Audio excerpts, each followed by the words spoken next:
ورشي دا په ملک چې کوم خاماران پراته دي دوی سره چې کلاشنکوفي دي قرآن ورته په سر کې د چانه دي په ورکړې ده غریب نه ونیسي او معتبر له ورکړي پاک ایران دوستی زندہ باد پاک ایران دوستی زندہ باد کار نه کیږي ایران غوندې انقلاب په ملک راولا په ټول ایران کې وګوره خزه به بربنډاو نه ګوري خزه به نه د ایران جنکۍ دي دلته د سر نواله تر خپو پورې ټوله پټي د جامو کپڑا به بارونه اله د ایران خمینی راغله ده خمینی راغله زمونږ دا دبلې مار چې په ریډیو کې ناس دا دبلې مار صاحب په دبلو وړه مګیلیو خمینی ته په خلک امدانې راوخه هیڅ شرمېدلو بے غیرت و ذلیل قوم خمینی راغله خمینی نه سبق والا غیرت داده چې څوک وګوره سر نخپو پورې ورته وګوره او سبق ته والا سے انتزاع ته وکړه استنباط ته وکړه چې دام د شیعه ملک صدر دی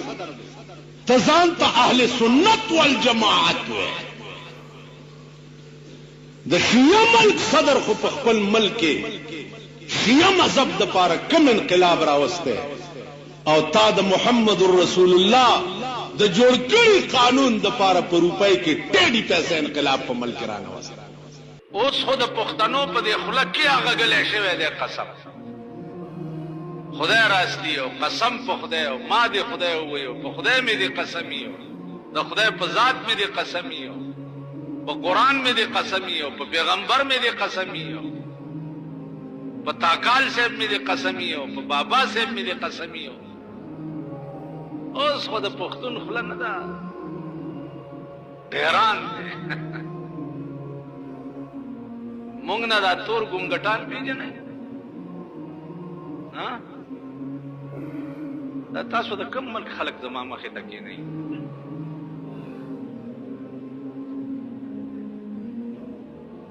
خدای خبر چې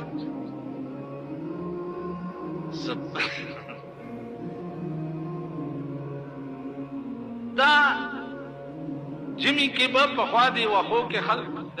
جماعتونو کې واخه اچول نو چې دا جمع به په وتو شو نو دې کې به تور ګونګټان پیدا شو هغه تور ګونګټ داسې شی دی چې لاس ولا وروړي نو پسکی اچوي چې ګوتې دې ورپورې ولګي نو ګونګټ پسکی اچي هغه ګوتې ته بیا سپېږمو تکا نو منډه به ووایي د ډېر څښاک وي نو مونږ هغه تور ګونګټان خو چې ګوتې راوړي پسکی اچوي چې خبره کوو کنزل به کوو که خبره کوو بکواس به کوو خبره کوو قسم به خورو دننو ګوره دنیا طلاقیان دي دنیا طلاقیان خبرې د پاسه وایي چې ښځه به په درې کاڼي طلاقه ساتي خبرې د پاسه وایي نو د درې کاڼي طلاق دا معنا ده چې دا ښځه په ده داسې حرامه شوه لکه مور او خور په ده حرامه دا به هله په ده روا کېږي چې دا ښځه بل مېړه وکړي هوا ورسره شپه تېره کړي ای بیا طلاقه کی بیا درې میاشتې عدت تیر شي هغې نه بعد به ده ته روا کړي خبرې د پاسه دا د طلاقي درې کاڼي طلاقه ساتم ښځه به راباندې طلاق کوي ښځه به طلاق کوي دنیا ما له راشي ما خیال دی ورځ بیا ورته داسې کیس راځي جي په غوسه کې وم او بلکل پوه نه شوم او جي ډېر په غوسه کې وم او بس خولې نه مې ووته یو دوه درې خو جي بل ورسره یو بل حرامي ځان سره را روان کړي نو ورسره چې جي غوسه کې و بلکل دماغ کار نه کولو نو ما ورته وایي چې په ایمان ووایه چې طلاق سړی په غوسه کې ښځې له ورکوي او که په رضا سړی یې ورکوي زه تاسو ووایي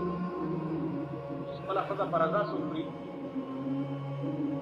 خو غوسه شي نو ورکوي یا طلاق کوي وی جنو ډیر په غوسه مال ډیر کور وران شو که خیر بیړي غر کنه اوس نکی نو عرض میں داو عزیزانو